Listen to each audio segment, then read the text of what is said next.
नमस्कार दोस्तों, स्वागत है आप सभी का हमारे YouTube चैनल में। तो दोस्तों, आप सभी को बता दें कि अब आपकी ज़िंदगी में खुशखबरी मिलने वाली है और यह खुशखबरी आपकी ज़िंदगी की रेखा बदल देगी। जी हाँ दोस्तों, और यह देखकर आप खुशी से उछल पड़ोगे। आपकी आंखों से खुशी के आंसू रोक नहीं पाओगे। जी हाँ दोस्तों, आपको ऐसा लगेगा कि अब आपकी ज़िंदगी साथ में आसमान में उड़ रही है।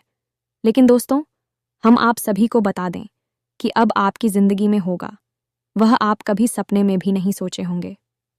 दोस्तों, सारा काम धाम छोड़कर पहले इस वीडियो को एक बार जरूर देखना, क्योंकि यह वीडियो ही है जो आपकी जिंदगी को बदल सकती है, आपको रंग से राजा बन सकती है।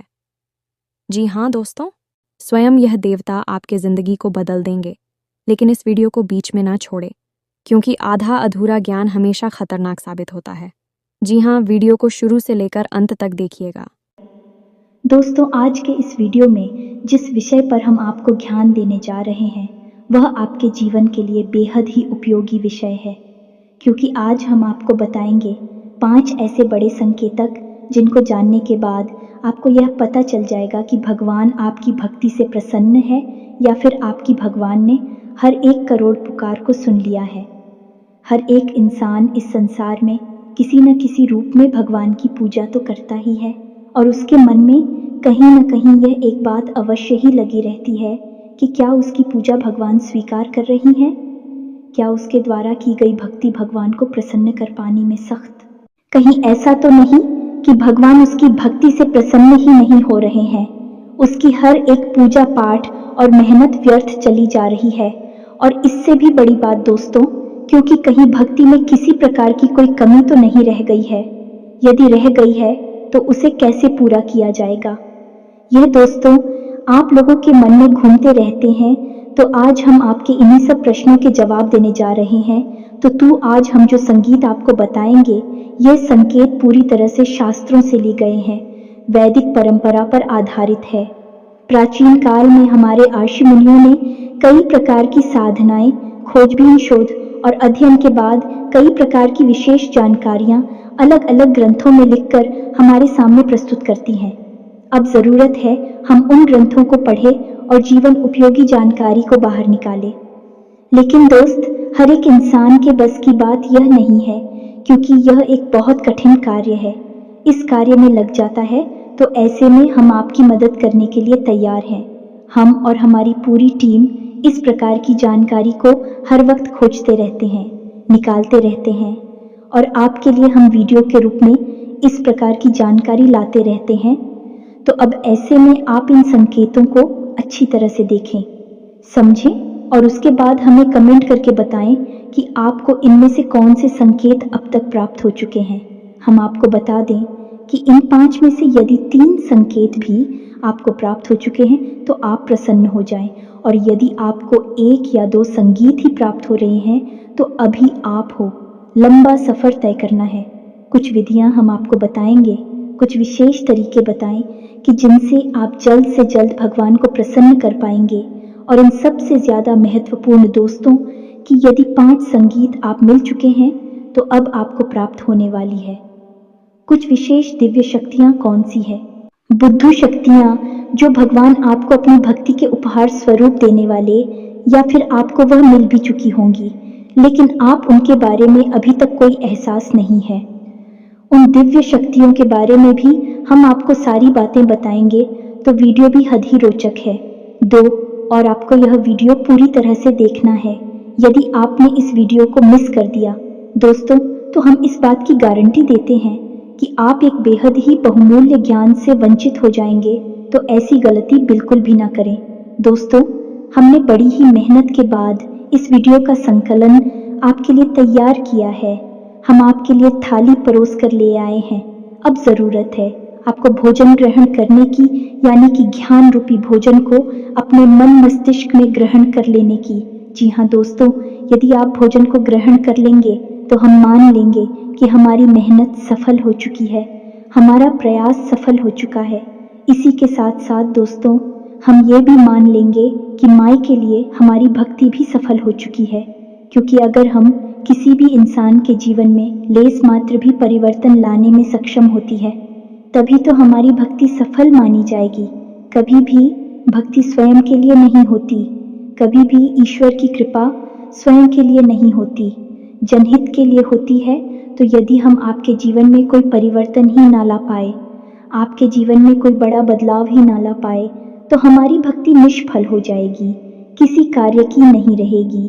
दोस्तों, यकीन मानिए, हम अपने हृदय की गहराइयों से आपसे कहते हैं कि जो भी कार्य, जो भी जानकारी हम आपको दे रहे हैं, डिस्टर्ब उचित माई की भक्ति के द्वारा प्राप्त अनुभूतियों के आधार पर और उन्हीं की और आशीर्वाद के आधार पर हम आपको बताते हैं। बिना माई की अति के इस दास की तो इतनी भी हैसियत नहीं कि वह 2 शब्द बोल सके। बिना शक्ति के तो शिव भी सबके समान होते हैं, और हम जैसे तुच्छ दास की तो हैसियत ही क्या है। तो आप बस हमारे भाव को ग्रहण करिए और हर एक बात को समझने की कोशिश करिए। तो चलिए आज के इस ज्ञानवर्धक वीडियो को शुरू करते हैं। लेकिन इससे पहले आपसे हमारा हृदय से निवेदन है कि कमेंट में पूरे भक्ति भाव के साथ हैं, जय मां काली कृपा करो, अवश्य लिखना, 1 बार नहीं 3 बार लिखना है। वीडियो शुरू करने से पहले हम आप सभी से एक महत्वपूर्ण बात करना चाहते हैं कि हम आप सभी के लिए अच्छे से जानकारी के लिए दिन रात मेहनत करते हैं। बहुत छानबीन करने की बात, आप सभी के लिए हम बहुत अच्छे जानकारियां लेकर आते हैं, जो कि आप सभी के जीवन के लिए बहुत ही ज़रूरी होता है। और दोस्तों, इन सभी के लिए हम आपसे कुछ नहीं चाहते हैं, बस हम इतना चाहते कि आप हमारे चैनल को सब्सक्राइब कर लें और हमारे चैनल से जुड़ जाएं, जिनमें आपको 1 रुपया भी नहीं लगेगा। बस इतना हमारा आप सभी से हाथ छोड़कर प्रार्थना है, निवेदन है। तो हमारा भावना को ज़रूर समझिएगा और हमारे चैनल को सब्सक्राइब कीजिएगा। इससे आप हमारा मनोबल भी बढ़ाएंगे और माई की सेवा करने का एक और मौका हमें देंगे, क्योंकि हम फिर इससे से अधिक लोगों तक पहुंचने लगेंगे। तो हमारे परिवार से जुड़ जाइए, जल्दी से चैनल को सब्सक्राइब करिए, फिर आगे बढ़ते हैं। दोस्तों, ये संसार अनेक प्रकार के लोगों से भरा पड़ा है, लेकिन ये पर हर एक इंसान है एक माध्यम से एक दूसरे से बिल्कुल ही जुड़ा हुआ है। यूं कहें कि एक दूसरे के समान है और वह माध्यम है। भगवान शायद ही ऐसा कोई इंसान इस संसार में होगा जो किसी न किसी रूप में, किसी न किसी प्रकार से भगवान की भक्ति ना करता हो। अब यहाँ पर लोगों की भावना से ही अलग अलग होते हैं।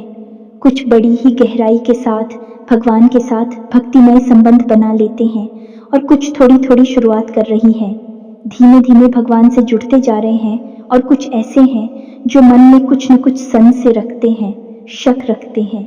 ये तीनों ही प्रकार के भक्त भगवान को फ्री है। लेकिन दोस्तों, इनमें एक प्रकार के भक्त और भी होते हैं जो कि भगवान से लेन देन का सौदा करना चाहते हैं। हमेशा भगवान के मंदिर जाते हैं तो किसी न किसी लालच को लेकर चली जाती है, कोई ना कोई अपनी मनोकामना पूरी करवाना चाहती है। भगवान को साधन समझते हैं और हमेशा इस प्रकार की मनोकामनाएं करती हैं कि आप हमारा यह कार्य करवा दीजिए तो हम 1 से क्या 121 का प्रसाद चढ़ाएंगे, 500 ओक का प्रसाद चढ़ा आएंगे। उल्टी सीधी मांग भगवान के सामने करते खड़े दिखाई देते हैं। और फिर जब उनकी मनोकामनाएं पूरी नहीं होती हैं कि भगवान की सकारात्मक ऊर्जा इस प्रकार कार्य करती ही नहीं है, अन्यथा तू भगवान और एक व्यापारी में कोई अंतर ही नहीं बचेगा। भगवान तो भाव से जुड़ते हैं, भाव से ही चलते हैं। जब ऐसे में उनकी कोई मनोकामना पूरी नहीं हुई तो फिर भी भगवान को अनाप शनाप बातें कहने लगते हैं, अधर्मी हो जाते हैं, अपने धर्म को ही अनाप शनाप अनर्गल बातें कहकर बदनाम करते हैं। ऐसे लोगों को ही राक्षस कहा गया है। दोस्तों, ऐसे राक्षस समाज में जब तक देखने को अवश्य ही मिल जाते हैं। यदि आपके आसपास भी कोई ऐसा झूठ और राक्षस रहता है तो आप उसे अपनी दूरी बना लीजिए। ऐसे लोगों की छाया से भी आपको दूर रहना है, क्योंकि इनके जीवन में क्या होगा कुछ पता नहीं, भगवान ही जाने। लेकिन इनकी छाया पड़ने से, इनकी संगत में रहने से आपका निश्चित ही विनाश हो जाएगा, क्योंकि आपकी चादर ओढ़ली है, सफ़ेद है, और उसे सबसे जल्दी महिला किया जा सकता है जो पहले से ही मिट्टी से, कीचड़ से ढके हुए हैं। उन्हें कोई क्या करेगा, लेकिन आप इतनी चादर वाली हैं, आप इनके नज़दीक जाएंगे, आपकी चादर में तुरंत दाग धब्बे लग जाएंगे, यानी कि आप मैली हो जाएंगे, तो आप इनसे तुरंत दूरी बना लीजिए। दोस्तों, ये सारी बातें हम आपको इसलिए बता रहे हैं क्योंकि भगवान और भक्त का रिश्ता बेहद ही पवित्र, आत्मीय और भावुक होता है। तो अब यहाँ पर एक प्रश्न आपके मन में अवश्य उठा होगा, दोस्तों, कि भगवान से अपनी मनोकामनाएं पूरी कैसे करवाएं, क्योंकि इंसान की कहीं ना कहीं इच्छा तो होती ही है, क्योंकि वह मंदिर जाकर भगवान की पूजा करके पूरी करवाना चाहता है। अब हम आपको बताएंगे कि सकारात्मक रूप से, भावनात्मक रूप से भगवान को प्रसन्न करने के बाद अपनी मनोकामना कैसे पूरी करवाई जाती है, इसका शास्त्रीय विधान क्या है। लेकिन इस विषय को उठाने से पहले हम आपको मूल विषय की ओर ले चलते हैं कि कौन से 5 बड़े संकेत हैं जो आपको बताएंगे कि आपकी भक्ति सफल है, भगवान ने आपकी प्रार्थना सुन ली है। जब आपको भगवान की कृपा प्राप्त हो जाएगी तो आपको फिर किसी से डरने की आवश्यकता नहीं है। ये दोस्तों, ग्रह नक्षत्र टोना, टोटका, उपाय, काली क्रिया, वशीकरण, उच्चाटन, किसी भी प्रकार की विधि से आपको डरने की आवश्यकता नहीं है, बशर्ते कि शुद्ध भगवान की सकारात्मक ऊर्जा आपको प्राप्त हो चुकी हो। ये दोस्तों, हनुमान जी को जब प्रभु श्री राम ने एक मुद्रिका दी दूर के अंदर इतना बड़ा किया कि वे पूरे समुद्र को ही पार कर गए। प्रभु मुद्रिका मेली मुखमाही जलधि लांघी गए।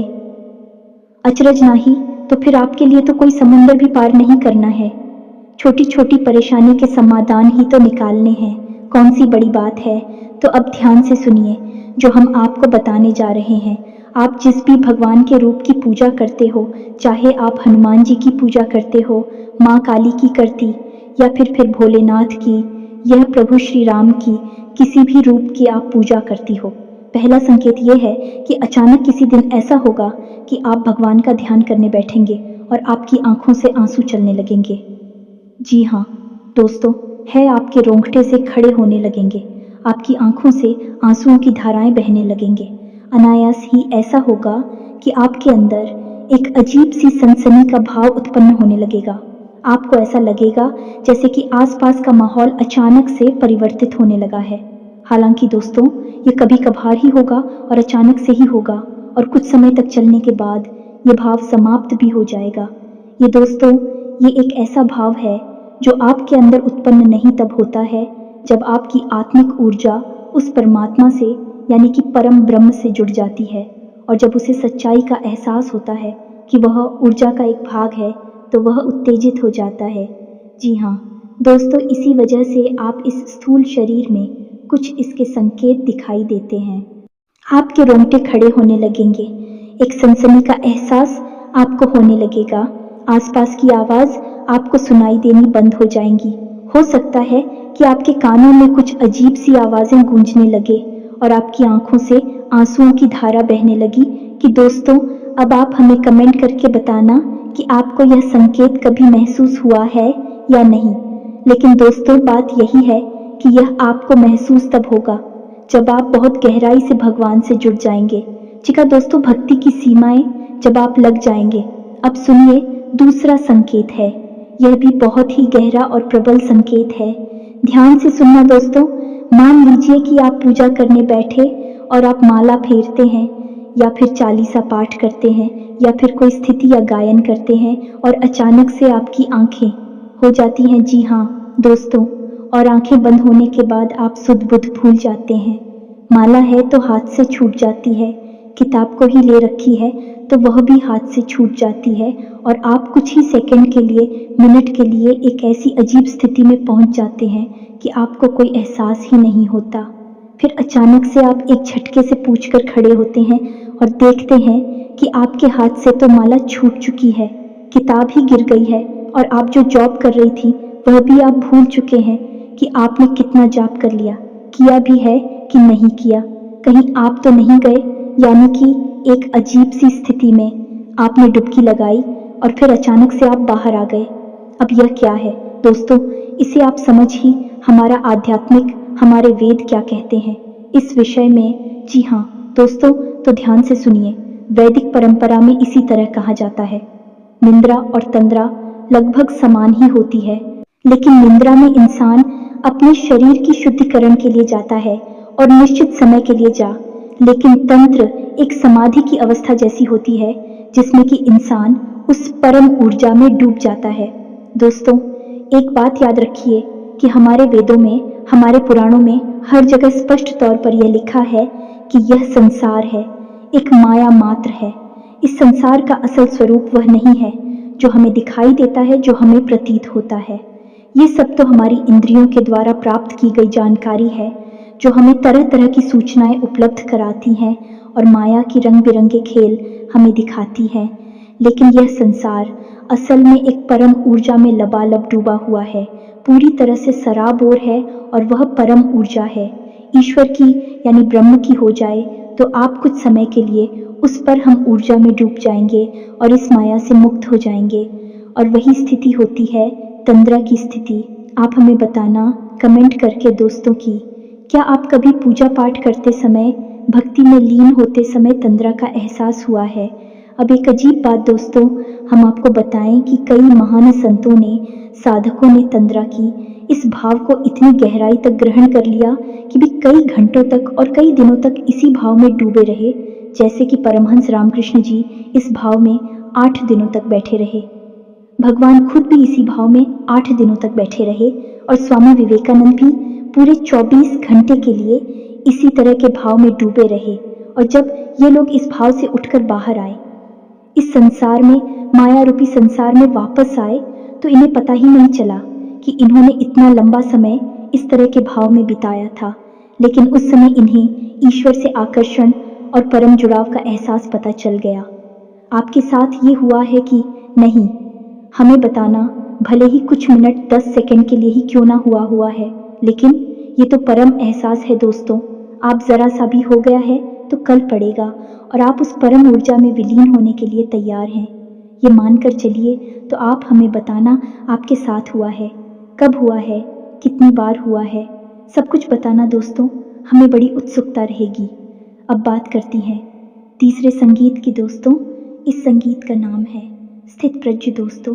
मैं अब इसे आप समझिए, गहराई से जब आप भगवान से जुड़ चुके हैं, आपकी आस्था बहुत गहरी है, मन में बहुत गहरी भाव और विश्वास है ईश्वर के लिए। तो अब आपकी मनोदशा दोस्तों, अब आपके जीवन में क्या चल रहा है, किस स्थान है, उठापटक है, जीवन में भाग दौड़ है, कुछ बन गया, कुछ बिगड़ गया, सब आपके आसपास होता रहेगा, लेकिन आपके ऊपर इसका ज्यादा प्रभाव नहीं होगा। यह दोस्त यानी कहने का मतलब यह है कि परेशानियों से आप विचलित नहीं होंगे, आपको क्रोध नहीं आएगा, और आएगा भी तो आप बड़ी जल्दी संभाल लेंगे। और सबसे बड़ी बात दोस्तों, आपके अंदर ही खड़ी डरता का भाव उत्पन्न हो जाएगा। आपके चेहरे पर एक मुस्कुराहट रहने लगे कि आप निर्भीक हो जाएंगे। फिर आपको ऐसा लगने लगेगा कि चलो देखते हैं, जो भी होगा देखा जाएगा। यानी कि ऐसा भाव उत्पन्न होगा जो कि आपको लीडर बना देगा। और यह भाव इसीलिए उत्पन्न होगा क्योंकि आपकी अंतरात्मा यह बात समझ चुकी है कि जो भी सुख और दुख आपको मिलेगी, बल्कि इस संसार के लिए है, इस शरीर मात्र को मिलेंगे। आपकी आत्मा को कोई नहीं कर सकता, कोई सुखी नहीं कर सकता। वह तो परम है और उस पर हम पूजा के लिए ही बनी है, उसी से निकली है, उसी में लिप्त हो जाएगी, उसी में समाहित हो जाएंगी। यह भाव आपके अंदर उत्पन्न हो जाएगा।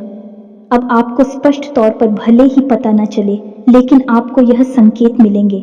ऐसा भाव रहेगा कि आप निडर हो जाएंगे, आप आए नहीं लगेगा, आपको किसी भी बात से डर नहीं लगेगा। चिंता, थकान, तनाव कुछ भी आपको परेशान नहीं कर पाएगा। यानी कि आप स्थित प्रज्ञ बन जाएंगे। यानी आप केवल देखेंगे जो आपके आसपास हो रहा है, आपके जीवन में हो रहा है, आपकी दृष्टा मात्र बन जाएंगे।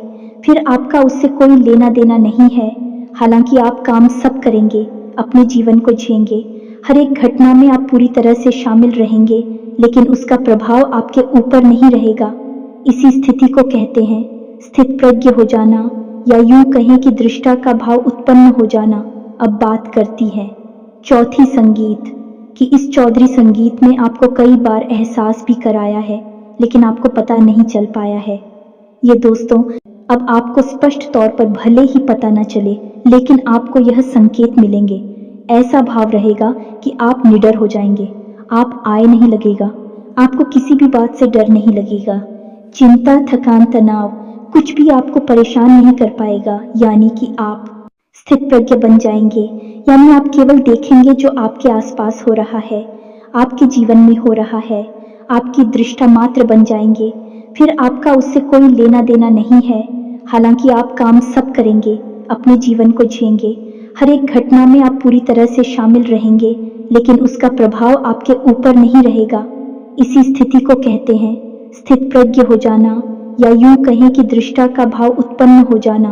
अब बात करती है चौथी संगीत कि इस चौधरी संगीत ने आपको कई बार एहसास भी कराया है, लेकिन आपको पता नहीं चल पाया है। ये दोस्तों, जैसे कि आपने कुछ सोचा, आपने सोचा कि इस इंसान से आज मिल लेते तो अच्छा होता, लेकिन वह इंसान आपसे मिल नहीं पा रहा है। लेकिन अचानक ही आप दिखते हैं तो वह इंसान आपके सामने आ जाता है। यानी कि कोई ऐसी बात जो आपके मन को परेशान कर रही है और आप चाहते हैं कि वह हो जाए, वह घटना घटित हो जाए, लेकिन फिलहाल में घटित होने वाली नहीं थी। अचानक ही क्या है कि वह घटना घटित हो जाती है और उसमें आपका लाभ है। या दोस्तों, ऐसी स्थिति तब बनती है जब आप भगवान की ऊर्जा से जुड़ जाती हैं, भगवान आपसे प्रसन्न हो जाती हैं। अब ऐसे में यह होगा कि आप जो सोचेंगे भी, घटनाएं भी करने लगेंगे, जो आप चाहेंगे वह घटना आपके हित में घटने लगेगी। लेकिन दोस्तों, यहाँ पर समस्या एक दोस्त और बड़ी समस्या ये है कि यदि आप नकारात्मक बातें सोचेंगे तो वह भी घट जाया करेंगे। ये दोस्तों, जैसे कि आपने सोचा कि थोड़ा संभल कर चलते हैं, कहीं गिर ना जाए, तो आप देखेंगे कि अचानक गिरी रहे हैं। कई बार ऐसा होता है।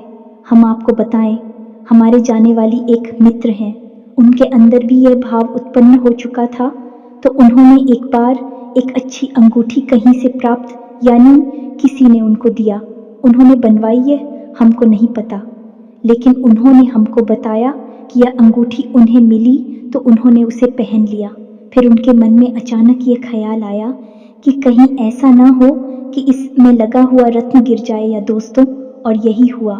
कुछ दिनों के बाद ऐसा हुआ कि उनकी अंगूठी से वह घटना अचानक गिर गया। कहीं ऐसा गिरा कि उन्हें फिर मिला ही नहीं। तो यह आपके साथ भी होगा। यदि हो रहा है तो आप हमें कमेंट करके बताना। यह स्थिति थोड़ी सी नकारात्मक भी है, आपके विपक्ष में भी कार्य कर सकती है, क्योंकि अब ऐसे में आपको बड़े ही संभल कर रहना होगा। हर एक बात को सकारात्मक तरीके से सोचना होगा। सकारात्मक बातें ही बोल रही होंगी, क्योंकि आपके द्वारा बोली गई बातें, सोची गई बात सच होने लगेगी। अब हर बार चाहे भले ही ऐसा ना हो, लेकिन 10 में से 5 बातें ऐसी होगी जो सत्य साबित हो जाएगी। ये दोस्तों, तो यदि आपके साथ ऐसा हो रहा है तो आप हमें कमेंट करके बताना और थोड़ा संभल कर रहना। ऐसे में बस आपको चाहिए कि आप ज़्यादा से ज़्यादा सकारात्मक रहे। हर बात को सकारात्मक तौर पर ही सोचें। अच्छी बातें सोचें, गलत बातें आप सोचे ही ना, मुंह से गलत बात निकाले ही ना। दोस्तों, सबसे महत्वपूर्ण 5वां संकेत, जो कि सबसे महत्वपूर्ण है, और आपके जीवन में यह घटना घटी है कि नहीं घटी है, आप हमें बताना। हमें भी इस बात को जानने की बहुत अधिक उत्सुकता है। तो अब ध्यान से सुनिए। 5वां संकेत यह है कि मान लीजिए कि आप अपने जीवन में किसी विशेष विषम परिस्थिति में फंस गए। कोई ऐसी स्थिति जहाँ की आप कोई रास्ता नहीं दिखाई दे रहा है और आप पूरी तरह से फंस चुके हैं। कोई परेशानी है, कोई दिक्कत है, कोई बात है ऐसी जो आपको लगातार परेशान कर रही है, तो आप भगवान से विनती करते हैं कि हे भगवान, हमें इस परेशानी से बाहर निकालिए। कुछ भी करके, कैसे भी करके हमें इससे बाहर निकालिए। फिर कुछ अजीब सा होगा आपके जीवन में, यानी कि जो इंसान आपको समस्याएं दे रहा था, वित्त कर रहा था, उस इंसान का आपके ऊपर से ध्यान हट जाएगा। वह अपनी ही जिंदगी में व्यस्त हो जाएगा। आपको परेशान करना तो दूर, आपके बारे में सोचना भी भूल जाएगा। या फिर ऐसा होगा दोस्तों कि कोई एक इंसान, अनजान इंसान, जिसको आप जानती पहचानती भी नहीं है, वह इंसान आपकी मदद करने के लिए तैयार हो जाएगा और आपको आपकी समस्या से पूरी तरह से बाहर निकाल कर ही दम लेगा। हमारे जीवन की खुद की ऐसी भी कई उदाहरण हैं कि हम जीवन में कहीं पर बुरी तरह से फंस गए, तो कभी कभी ऐसे इंसानों ने मदद की, और थोड़ी बहुत नहीं दोस्तों, बहुत अधिक मदद की थी, जिनको हम जानते तक नहीं थे, पहले जीवन में कभी मिले तक नहीं थे। उन्हें आप भगवान का भेजा हुआ दूत कह सकते हैं, मददगार कह सकते हैं, और इस बात की तो केवल माई है और कोई नहीं, बस उसे ही पालनहार है, रक्षण करती हैं। इसी के साथ साथ दोस्तों कभी कभी तो और भी आश्चर्यजनक घटना घटेगी कि आपके शत्रु आपकी मददगार बन जाएंगे। जी हाँ दोस्तों, अनजाने में ही सही, लेकिन भी आपकी मदद करेंगे। आपको भरोसा ही नहीं होगा कि यह इंसान ऐसा क्यों कर रहा है, लेकिन वह आपकी मदद करेगा, आपको मुसीबत से बाहर निकालेगा। सब कुछ भगवान के द्वारा संचालित है। इस संसार में उस पर हम जैसी ही पूरा ब्रह्मांड चल रहा है, तो किसी की बुद्धि का फेर कर देना कौन सी बड़ी बातें, एक चुटकी बजाते ही नहीं जैसी। और भगवान के लिए तो छुटकी भी ना बजाएं, तब भी ये संभव है। दोस्तों को तो ये तो थी 5 संकेत जो हमने आपको बताएं। अब कुछ छोटे छोटे संकेतों और भी मिलेंगे दोस्तों, जैसे अचानक ही दिन में किसी भी समय आप सुर मंदिर की घंटियां सुनाई दे सकती हैं। कोई भजन भगवान का नाम आपको सुमिरन करता हुआ सुनाई दे सकता है, या फिर आपके दिन में अचानक किसी भी वक्त रोंगटे से खड़ी होने लगेंगे, या दोस्तों अचानक ही आप प्रभु के नाम का स्मरण करने लगेगी, कोई भजन गाने लगी, अचानक ही आप एक धुनी सी रमाने लगेंगे। किसी भी वक्त दोस्तों आपने दिन देखेंगे ना रात देखेंगे, कभी भी आपके अंदर रोज आग जाएगी। जी हाँ दोस्तों, फिर भी आप अनायास अचानक ही भगवान के मंदिर पहुंच जाएंगे। तो ये भी छोटे छोटे से संकेत हैं, इनसे भी भगवान आपकी बात सुन रहे हैं, आपकी भक्ति से प्रसन्न है, ये जाहिर होने लगता है। अब आप हमें बताना कि आपको कौन कौन से सन के दिन में मिले हैं। तो अब बात करती है दोस्तों है कि भगवान को प्रसन्न कैसे किया जाता है। जी हाँ दोस्तों, यदि आपको कम संकेत मिल रहे हैं, ये कोई संगीत मिला ही नहीं है, तो ऐसा नहीं है कि भगवान आपसे रुष्ट हैं, बस आपसे उनकी ऊर्जा जुड़ नहीं पाई। दोस्तों तो आपको क्या करना है दोस्तों, कभी भी भगवान के मंदिर में जाकर ये बात बोलिए, आप हमारा ये काम करवा दीजिए, हमारी नौकरी लगवा देंगे, तो हम आपको RS 500 का 1000 रुपए का या फिर यह करवाएंगे, वह करवाएंगे, घंटा करवाएंगे, छत्र चलाएंगे। ये सब मत बोलिए दोस्तों, ये सब भूलकर आप अपना ही मान मर्दन कर रहे हैं। आप बस सीधे मंदिर चाहिए, कुछ लेना है तो लो, नहीं लेना है तो मत लो, बस भाव के साथ चाहिए और भगवान के सामने बैठ जाइए और भगवान से निवेदन करिए, भगवान से जुड़ जाइए, भगवान को अपने घर का सदस्य बनिए, चाहे पिता समझिए, चाहे भाई समझिए, चाहे मित्र समझिए, कोई एक संबंध भगवान के साथ जोड़ लीजिए। और बिल्कुल ऐसे जैसे आप अपनी सबसे प्रिय जो आपका शुभ चिंतक है उसे अपने जीवन का दर्द सुनाते हैं, वैसे ही भगवान को अपने जीवन का दर्द सुनाइए और आप देखिए कि भगवान आपकी कैसे जुड़ती हैं। दोस्तों याद है ना आपको सुदामा का चरित्र, सुदामा ने कौन सा प्रसाद चढ़ाया था भगवान को, सुदामा ने कौन सी अगरबत्ती लगाई थी, कौन सा हवन किया था, कुछ भी नहीं दोस्तों। रामा का भाव कृष्ण से जुड़ा हुआ था और कृष्ण सुदामा के लिए दौड़े चले आएंगे, पैर भाग के चले आए राजमहल में और सुदामा के लिए दरवाजे तक आए और अपने शुरू से सुदामा की चरण कमल को धोया। दोस्तों आप समझ गए, भगवान भाव के भूखे हैं, हम उन्हें कुछ दे ही नहीं सकते हैं, हमारी हैसियत ही नहीं, औकात ही नहीं कि हम उन्हें कुछ दे सकें। हम केवल उन्हें एक चीज दे सकती हैं, वह है हमारा शुद्ध भाव। या दोस्तों अब आप प्रसाद लेकर जाते हैं तो वह तो एक परंपरा है, आप अपने भाव को मजबूत करने के लिए प्रसाद ले जाइए, धूप जलाइए, दीप जलाइए, जो मन है वह करें, लेकिन पूजा बिल्कुल एक मुर्दा शरीर के समान होती है। आपको भाव जगाना पड़ेगा। जब भी आप तकलीफ में हो भगवान को कहिए, भगवान अब आप ही देख लेना, कोई कार्य कठिन आ जाता है, भगवान अब आप ही देख लेना, हम तो बस लगे हैं, काम कर रहे हैं।